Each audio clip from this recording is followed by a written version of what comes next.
আসসালামু আলাইকুম। Crown cement সকালের খবরে আমন্ত্রণ জানাচ্ছি আমি নার্গিস মজিদ লিমা। 2007-08 সালের বহুল আলোচিত ১/১১-র অন্যতম খলনায়ক সাবেক সেনা কর্মকর্তা এবং জাতীয় পার্টির নেতা মাসুদ উদ্দিন চৌধুরী অবশেষে গ্রেফতার হয়েছে। রাতে রাজধানীর বারিধারা ডিএইচএস এলাকা থেকে তাকে আটক করা হয়। পুলিশ জানায় তার বিরুদ্ধে হত্যাসহ বেশ কয়েকটি মামলা রয়েছে। রিপোর্ট করছেন ইমরুল কায়েস। ১/১১ জরুরি অবস্থা জারির অন্যতম কুশীলব হিসেবে ধরা হয় তৎকালীন সেনা কর্মকর্তা মাসুদ উদ্দিন চৌধুরীকে। সে সময় ক্ষমতার অপব্যবহার এবং বর্তমান প্রধানমন্ত্রী তারেক রহমানের ওপর অমানসিক শারীরিক ও মানসিক নির্যাতনের অভিযোগে তার নাম বারবার উঠে আসে। নির্যাতনের সেই ভয়াবহতার কথা জাতির সামনে লন্ডন থেকে তুলে ধরেছিলেন বর্তমান প্রধানমন্ত্রী তারেক রহমান। সভ্যতা, মানবতা, আইন ও নিয়ম নীতির কোনো তোয়াক্কা না করেই আমার উপরে চলেছে পৈশাচিক শারীরিক নির্যাতন। তারা হয়তো আমাকে হত্যাই করতে চেয়েছিল। 2008 সালে শেখ হাসিনাকে ক্ষমতায় আনার পুরস্কার হিসেবে টানা 6 বছর অস্ট্রেলিয়ায় বাংলাদেশের রাষ্ট্রদূত হিসেবে দায়িত্ব পালন করেন মাসুদ উদ্দিন চৌধুরী।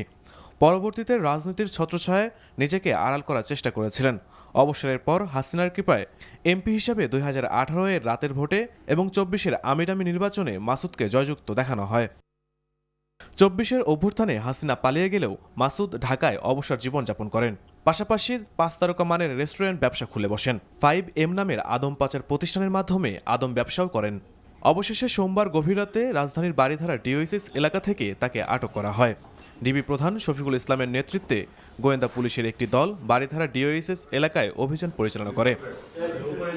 Imrul Kayes, NTV news, Dhaka.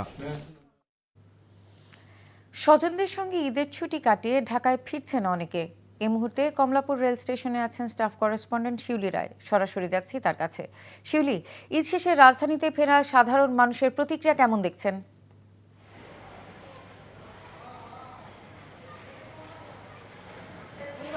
আপনি যেমনটি বলছেন, আজকে কিন্তু ঈদের 7 দিন ছুটি শেষে ঢাকায় ফিরছে সাধারণ জনগণ। তাদের কর্মব্যস্ত জীবনে ফিরে যাচ্ছে।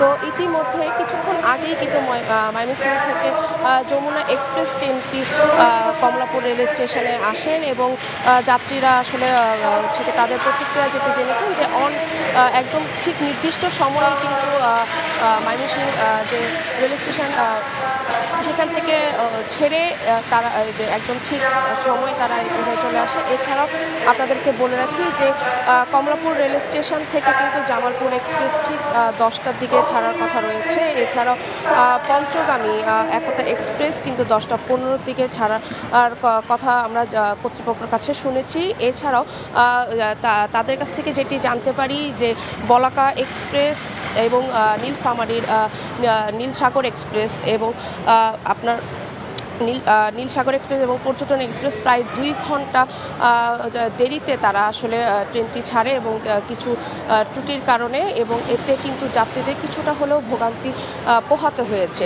তো যাত্রীদের সাথে যেটি আমরা কথা বলে জানতে পারি যে ঈদের যাওয়ার সময় যে ভোগান্তিতে তারা আসলে পড়েছিল, আসার সময় তারা ঢাকায় ফেরত আসার সময় কিন্তু আসলে সেই ভোগান্তিতে তাদের আসলে পড়তে হয়নি। জানছিলাম স্বজনদের সঙ্গে ঈদের ছুটি কাটিয়ে ফিরে আসা মানুষদের খবর।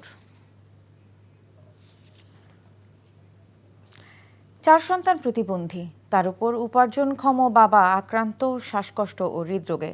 এমন পরিস্থিতিতে জীবনযুদ্ধে পরাস্ত নরসিংদীর গোলাপ মিয়া সরকারের কাছে সহযোগিতা চান।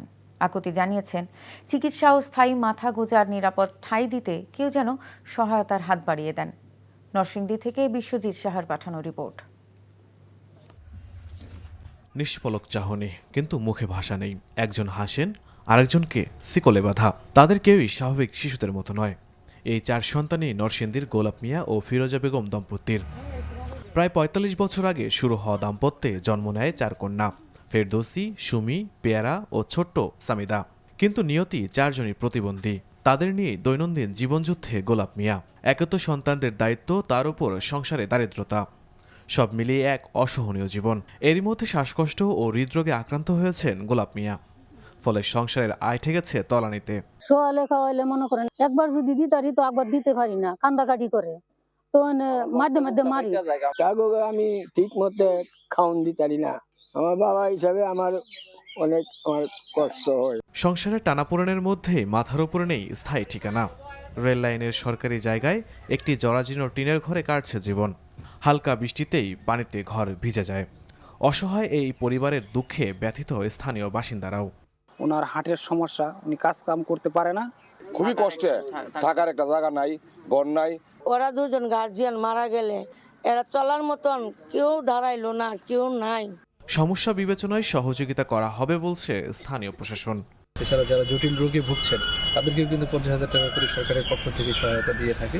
তো গোলাপ মিয়ার পরিবারে যদি এরকম কিছু প্রয়োজন থাকে তারা যদি আমাদের কাছে আবেদন করে আমরা যাচাই বাছাই করে তাদেরকে এই সহায়তাগুলো দিতে পারবো।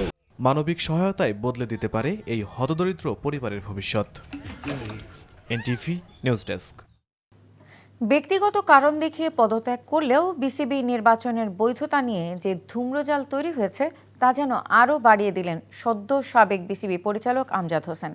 গত বছর অক্টোবরের বিসিবি নির্বাচন আরও বেশি স্বচ্ছভাবে হতে পারত বলে মতামত তার। এছাড়াও ক্রীড়া পরিষদকে দেয়া বিসিবির চিঠির ব্যাপারেও অবগত ছিলেন না আমজাদ। নিলয় মজুমদারের রিপোর্ট।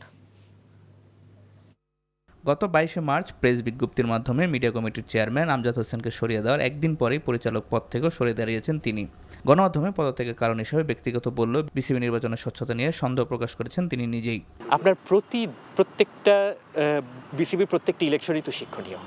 আমরা শুনেছি যে ইতিপূর্বে অনেকে এক্সাম্পল দিত 2008-এর নির্বাচন, কেউ বলতো 12-র নির্বাচন, কেউ বলছে 25-এর নির্বাচন, এগুলো থাকবেই। আরেকটা বলতে পারেন যে হ্যাঁ ঠিক আছে, একটা সিগনিফিকেন্ট নাম্বার অফ ক্যান্ডিডেটস ওনারা উইথড্র করেছেন, এরা আগে হয়তো বা এটা হয়নি। বাট দেন এগেইন সব নির্বাচন নিয়ে অনেক সময় অনেক সংশয় থাকে, পক্ষ বিপক্ষ থাকে, বিতর্ক থাকে, অনেক প্রক্রিয়া থেকে থাকে।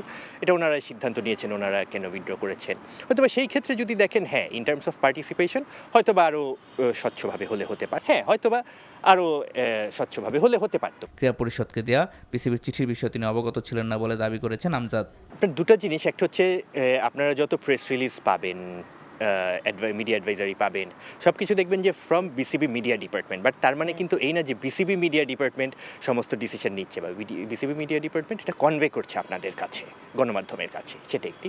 আর দ্বিতীয় হচ্ছে আমি বেশ অনেক দিন দেশে ছিলাম না, আমি I was out of the country. So আমি লাস্ট 10 দিন অ্যাটলিস্ট আমি কমপ্লিটলি টাচে ছিলাম না কারোর সাথে, আমি ঠিক এ ব্যাপারে বলতে পারবো না। এর আগে বিসিবির 25 সদস্য পরিচালক পরিষদ থেকে সরে দাঁড়িয়েছিলেন ইশতিয়াক সাদেক। নীলা মজুমদার, এনটিভি নিউজ, ঢাকা। সকালের খবর এটুকুই। এই খবরের ভিডিও সহ আপডেট জানতে ভিজিট করুন এনটিভি অনলাইন www.ntvbd.com। এছাড়াও এনটিভির জনপ্রিয় সব অনুষ্ঠান ও খবরের আপডেট জানতে ভিজিট করুন আমাদের ইউটিউব ও ভেরিফাইড ফেসবুক পেজে। 12টার মধ্যাহ্নের খবর দেখার আমন্ত্রণ রইল। ধন্যবাদ সবাইকে।